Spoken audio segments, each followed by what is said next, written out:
Baik. Tanda-tanda kiamat, kita mulai dengan pertama teman-teman sekalian, tanda-tanda kiamat kecil. Orang mukmin sangat tahu bahwasanya kiamat tidak akan terjadi kecuali terjadi kiamat kecil. Banyak orang-orang selain muslim menebak-nebak. Kita pernah dengar kiamat terjadi tahun 2012. Dibuatkan film. Digambarkan seakan-akan kiamat itu kok terjadi, dan anehnya ada yang selamat. Ada yang mengatakan gambaran, bukan menonton. Kita bisa baca informasinya kan? Tidak selamanya harus nonton. Jadi saya bisa baca informasinya, karena itu sesuatu yang dibutuhkan untuk para dai meluruskan. Karena umat salah dalam masalah itu. Kalau antum nonton, antum salah. Karena antum akan mempunyai wacana, saya dengan baca sepintas saya sudah bilang ini luar biasa perusakan akidahnya. Karena digambarkan dalam film itu ditulisan bahwasanya ini akan terjadi dan beginilah terjadinya. Sehingga nanti akan diprakarsai, dibuat sebuah program supaya ada yang bisa selamat. Sesuatu yang tidak masuk di akal. Bagi orang beriman mustahil. Dan orang-orang Nasrani pun banyak yang membantah tentang konsep-konsep seperti ini, yang betul-betul masih berpegang pada Injil dan masih ada ayat-ayat yang belum terganti di situ. Mereka tahu tentang kiamat. Gak mungkin kiamat terjadi, pasti sudah selesai urusannya. Nggak ada lagi, gitu. Sudah habis semuanya. Sebagaimana nanti banyak dalil yang kita bacakan masalah itu. Tapi kita orang beriman tahu ada tanda-tanda. Tanda-tanda ini teman-teman ada kecil ada besar. Ini poin pertama yang kita bahas pada malam ini. Tanda-tanda kiamat kecil banyak sekali. Tapi yang paling mendasar bermula dengan sabda Nabi SAW. Hitunglah 6 hal yang merupakan tanda-tanda kiamat kecil. Yang pertama adalah lahirnya aku. Lahirnya Nabi SAW. Nabi SAW sudah lahir. Diutusnya aku. Yang kedua, meninggalnya aku. 3 ini sudah tanda-tanda kiamat kecil dan sudah terjadi. Kemudian kata Nabi SAW, tersebarnya ta'un di tengah-tengah kalian, kaum muslimin, yang banyak mematikan orang. Ini juga sudah terjadi di zaman Umar bin Khattab radhiyallahu anhu. Terbebaskannya Konstantinopel, Turki. Itu dulu benteng Konstantinopel, wilayah ya, Eropanya, dan tembus di tahun 1453. Yang kata Nabi Masih tentunya, yang kata Nabi SAW, sebaik kalian akan menembus benteng Konstantinopel, sebaik-baik pasukan adalah pasukan pada saat itu, sebaik-baik pemimpin adalah pemimpin pada saat itu, dan sebaik-baik pasukan pada saat itu di tangan Sultan Muhammad bin Murad, dan diberikan julukan Al-Fatih karena dia membebaskan Konstantinopel. Jadi ada tanda-tanda kiamat kecil yang terlihat, yang sudah berlalu. Ada tanda-tanda kiamat kecil yang belum terjadi, yang sedang terjadi sekarang, dan ada yang belum terjadi. Tanda-tanda kiamat kecil yang sedang terjadi seperti misalnya sabda Nabi SAW, tidak akan terjadi kiamat sampai khamr dihalalkan dan diganti namanya mengganti nama-nama yang lain. Sekarang sudah beragam macam nama kan? Bahkan yang menjadi unsur utama khamr adalah alkohol. Sekarang kita tahu memabukkan, itu sudah masuk ke obat batuk, obat-obatan ya, masuk ke dalam minuman-minuman, dianggap cuma 0,5% dan seterusnya, diganti nama lah. Padahal kata Nabi SAW, ma'askara kathiru faqalilu haram. Yang kalau dikonsumsi banyak memabukkan, sedikitnya haram. Kalau minum 1 liter alkohol mabuk gak? Berarti setetesnya haram, nggak bisa. Dan itu sudah terjadi, dan ada hadis Nabi SAW juga tanda-tanda hari kiamat yang berbunyi akan tiba nanti, tidak akan terjadi kiamat sampai ada di antara umatku yang menghalalkan musik dan zina. Riwayatnya mengatakan musik dan khamr. Sekarang kita lihat mana ada negara, kecuali Allahu alam Saudi yang saya tahu, yang lolos dari masalah ini. Diskotik, karaoke, ya, dan dinamakan hiburan. Ya. Padahal sebenarnya ini bukan hiburan, ini perusakan akhlak, perusakan moral. Gitu. Usahakan iman, tapi dianggap dibuat karaoke keluarga, ini keluarga, itu keluarga, segala macam. Artinya turun temurun akan dibiasakan si anak untuk biasa karaoke. Hiburannya adalah pergi ke sana. Ada yang sampai jemaah saya mengatakan, alhamdulillah sekarang sudah tinggalkan, sampai dia bilang di rumah saya buat studio sendiri Ustaz. Ya, saya biayain sendiri. Saya pas tablik akbar di kotanya beliau jemput saya di bandara, langsung beliau mengatakan itu.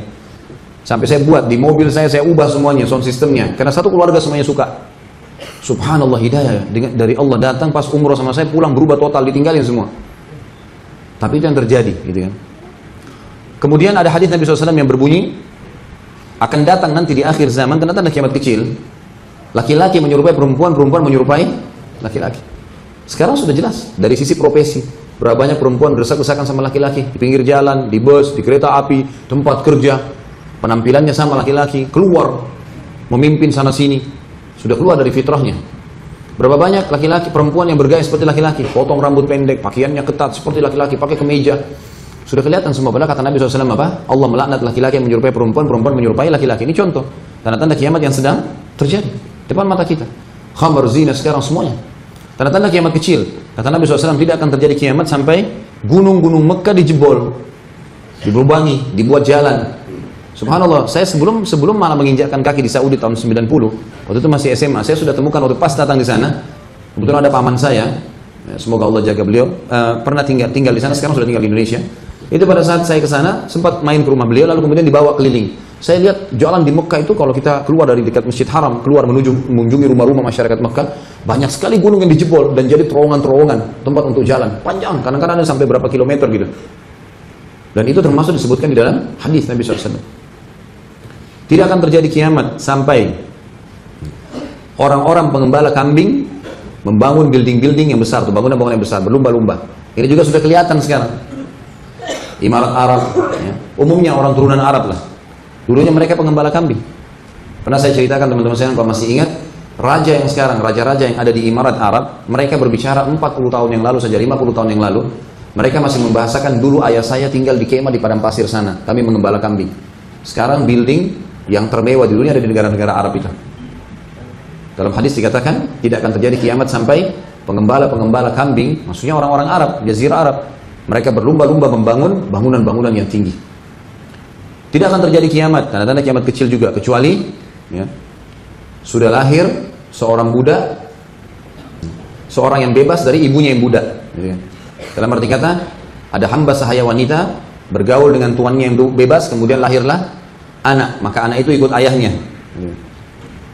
Tidak akan terjadi kiamat sampai Jazirah Arab kembali subur, tanda-tanda kiamat kecil. Ini mungkin sekarang masih kelihatan tanda-tanda, tapi belum maksimal, belum semua. Seperti misal padang Arafah teman-teman sekalian. Kalau antum haji beberapa tahun yang lalu lah, mungkin tahun 80-an, saya yakin kalau ada orang-orang tua kita yang pergi haji tahun 80-an, mereka pasti tahu dan membahasakan Mina, Arafah, Muzdalifah ini pasti gersang sekali. Dan kerajaan Saudi baru menggalang penanaman. Waktu saya masih tahun 90 di sana, haji pertama, itu 1990 saya masih temukan pohon-pohon di Arafah kecil sekali. Sekarang itu pohon-pohon sudah sangat besar, sudah mulai rindang lokasi itu. Juga kadang-kadang Jazirah Arab memang kelihatan pernah subur, karena sedikit turun hujan kita akan temukan di padang pasir tumbuh tanaman yang hijau. Baru terjadi, sudah beberapa tahun terakhir ini, kurang lebih 4-5 tahun terakhir berturut-turut teman-teman sekalian, hujan lebat turun, bahkan sampai turun salju di Jazirah Arab. Bahkan di Mekah, saya dapat data-datanya, turun salju, orang lagi tawaf turun salju. Dan salju ini, para ilmuwan mengadakan penelitian, ternyata adalah kalau turun di daerah gersang, padang pasir, itu makin sangat cepat membuat daerah itu menjadi subur, karena dia mengandung air yang sangat banyak. Sampai saya dikirimkan sama teman-teman di Saudi, ada wilayah yang tadinya gersang, padang pasir. Sayangnya terhapus dari HP saya, subhanallah, kemarin teriset, ada foto-foto, saya sampai semua muslim mengatakan subhanallah, ya. Gersang lompong, tadinya tidak ada apa-apa sama sekali, setelah turun hujan, dalam 2 hari saja hujan, daerah itu menjadi tumbuh tanaman-tanaman yang luar biasa, warnanya warna-warni, rumputnya, ada merah, ada biru, ada hijau, ada kuning, dengan sangat indah, sampai unta-unta itu yang tadinya badannya unta bisa sewarna dengan padang pasir, sekarang berbeda dengan rumput-rumput yang ada di sebelahnya. Kelihatan sekali unta-unta itu, gitu kan. Tadinya mereka sulit dibedain dengan padang pasir karena warna yang sama. Kemudian baru tahun ini terjadi musim dingin yang kemarin, itu turun salju yang sangat lebat sampai membuat ada lautan padang pasir. Mungkin teman-teman sebagian sudah lihat cuplikannya. Dan itu pasirnya jalan seperti air. Ternyata di bawahnya ada air yang sangat banyak dari cairnya es itu. Sabda Nabi SAW pasti akan terbukti. Tidak akan terjadi kiamat sampai Jazirah Arab kembali subur. Ini juga jelas gitu. Kemudian juga sabda Nabi SAW, ini yang sementara terjadi ya, kita bicara sementara terjadi. Sekarang sesuatu tanda-tanda kiamat kecil yang belum terjadi. Ini tentu sebagian ya, saya yang terlintas saja. Yang tidak terlintas saya tidak sebutkan tentunya, karena di buku kita tidak semuanya disebutkan ini. Beliau Syekh Abu Bakar rahimahullah fokus ke tanda-tanda kiamat besar. Tanda-tanda kiamat kecil yang belum terjadi ikhwan dan akhwat sekalian adalah keluarnya gunung emas di sungai Furat. Dan sungai Furat adalah sungai yang ada di Turki. Kata Nabi SAW, tidak akan terjadi kiamat sampai Furat mengeluarkan gunung-gunung emas, bukan satu, banyak. Dan kalau keluar itu, maka seluruh manusia berebut, seluruh dunia berebut. Nabi SAW pesan buat kita semua, jangan kalian ikut-ikutan. Kalau lihat itu, jangan ikut-ikutan. Karena dari 100 orang yang memperebutkannya, ini tentu ibarat saja.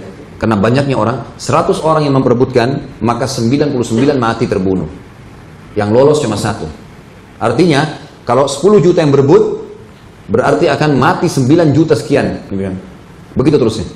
Pokoknya cuma 1 yang lolos. Gitu. Maka kata para sahabat, ya Rasulullah, kalau begitu kenapa orang masih mau ikut-ikutan? Dari sabda Nabi SAW ini, Nabi seakan-akan memberikan isyarat, akan ada dari kalian nanti ikut-ikutan, umat Islam. Kenapa masih ada yang ikut-ikut ya Rasulullah? Sementara dia sudah tahu sabda Anda ini. Kata Nabi SAW, karena dia berharap dialah yang 1 itu lolos. Artinya tetap dia berharap dia yang hidup, nanti dia yang dapat gunung emas ini. Saking banyaknya korban, kata Nabi SAW, banyaknya jenazah manusia nanti di situ mati, gitu kan? Sampai-sampai lewatlah seseorang pencuri yang pernah dipotong tangannya karena mencuri emas. Lalu dia lihat ke gunung-gunung tersebut, dia lihat korban banyak sekali sampai dia mengatakan, sungguh terhina kau. Dia bilang sama emas itu, hanya karena kamulah telapak tanganku dipotong. Lalu dia tinggalkan, dia tidak mengambilnya. Artinya pada saat itu orang sudah jenuh dengan emas, nggak ada yang mau sudah. Orang cuma mau keselamatan. Karena banyaknya orang meninggal gara-gara harta itu.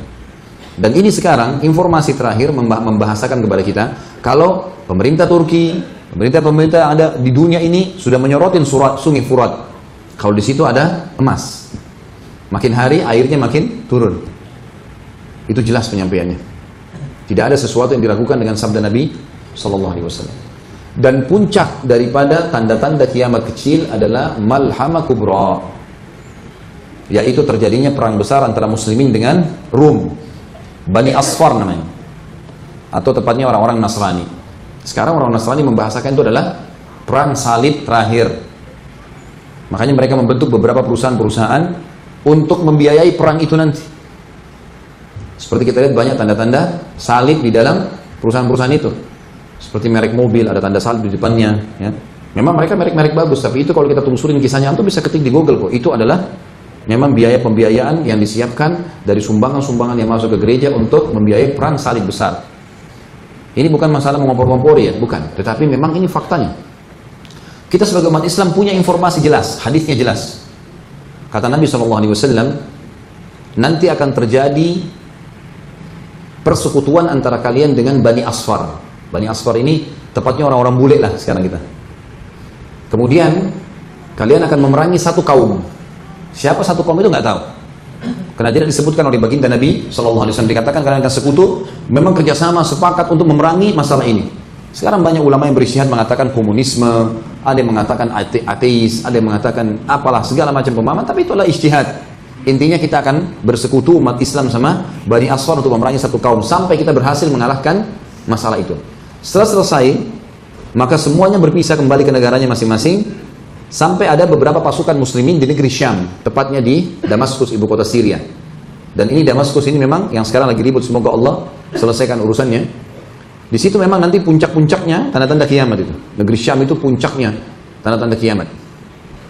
Kata Nabi SAW di dalam hadis ini, akan terjadi beberapa pasukan muslim yang kembali ke negeri Syam. Ada juga pasukan salib Nasrani yang kembali ke sana. Kemudian ada satu pasukan salib yang mengangkat bendera, dan kebetulan waktu itu mereka yang dominan dari negeri Syam. Mereka mengangkat salib tersebut, benderanya sambil mengibarkan dan mengatakan pasukan salib yang telah memenangkan peperangan, atau kami yang telah memenangkan peperangan. Maka ada satu prajurit muslim mengatakan, ini kan koalisi antara kita. Kenapa kok dikatakan kalian saja? Intinya ribut lah. Kata Nabi SAW, lalu Allah memberikan karunia kepada sekelintir umat Islam di situ untuk mati syahid. Pada hari itu, terbunuh semuanya.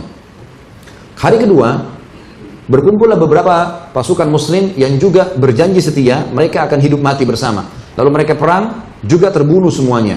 Allah karunia mereka mati syahid. Dan hari ketiga terjadi hal yang sama, terbunuh semuanya. Baru hari keempat, terkumpullah seluruh kekuatan muslimin di seluruh dunia. Dan ini menandakan cepatnya waktu itu. Karena hanya 4 hari akhirnya terkumpul semua. Kita tahu kalau di zaman sekarang umat Islam dibantai di Palestina, dibantai di mana-mana, umat Islam tidak bergerak. Tapi pada saat itu berbeda. Karena kata Nabi SAW, di hari keempat seluruh umat Islam seluruh dunia bersatu. Dan kalian akan melawan Bani Asfar di bawah 80 bendera. Sebagian ulama hadis mengatakan 80 negara. Gitu kan? Perang besar-besaran. Sampai akhirnya, tidak disebutkan oleh Nabi SAW berapa lama, sampai akhirnya kalian akan menembus Rum. Rum ini teman-teman sekalian adalah, sebagian ulama mengatakan Vatikan. Akan menembus pusat daripada Nasrani. Dan kalian akan merobohkan temboknya dengan tasbih dan takbir. Karena banyaknya pasukan Islam, sampai tasbih dan takbir mereka itu membuat tembok itu rubuh. Dan kita tahu satu-satunya sekarang tempat kekuatan Nasrani yang menggunakan tembok besar adalah wilayah Vatikan ini, yang kadang-kadang pintunya dibuka setahun sekali dan dianggap pintu suci dan seterusnya. Pada saat itu kalau sudah terjadi teman-teman sekalian, dan ini waktunya tentu tidak sedikit ya. Pada saat itu terjadi, maka Dajjal, kata Nabi SAW, akan menjelma jadi manusia biasa, kemudian teriak di tengah-tengah pasukan muslimin. Maaf, syaitan, bukan Dajjal.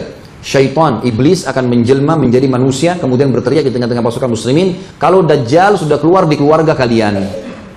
Dajjal sudah keluar di keluarga kalian. Dan kata Nabi SAW, pada saat itu seluruh pasukan muslim tahu ini zamannya keluar Dajjal. Maka mereka pun rame-rame meninggalkan wilayah Rum tadi ke rumah-rumah mereka. Dan ternyata pada saat mereka tiba di wilayah masing-masing, mereka tidak menemukan Dajjal. Ini kenapa? Karena pasukan muslimin sudah tahu hadis Nabi SAW sebagaimana saya akan sampaikan ke kantum. Kata Nabi SAW, kalau Dajjal, kalian dengar Dajjal keluar di satu lokasi, maka selamatkanlah diri kalian dengan keluarga kalian walaupun harus naik ke atas gunung. Dan janganlah seseorang di antara kalian berkata, aku punya keimanan yang kuat lalu aku akan melawannya, sehingga hanya dia menjadi pengikutnya. Dia menjadi pengikutnya. Karena Dajjal punya banyak sekali kelebihan, sebagaimana akan kita jelaskan di tanda-tanda kiamat besar. Itu tanda-tanda kiamat kecil banyak sekali ya, banyak sekali. Di antaranya sudah terjadi tadi, ada yang belum saya sebutkan, terbebaskannya negeri Syam, terbebaskannya negeri Persia, dan itu sudah terjadi di zaman Umar bin Khattab, ya, maksudnya Islam di Afrika. Itu semua sudah berita-berita gembira dari Nabi SAW, dan banyak sekali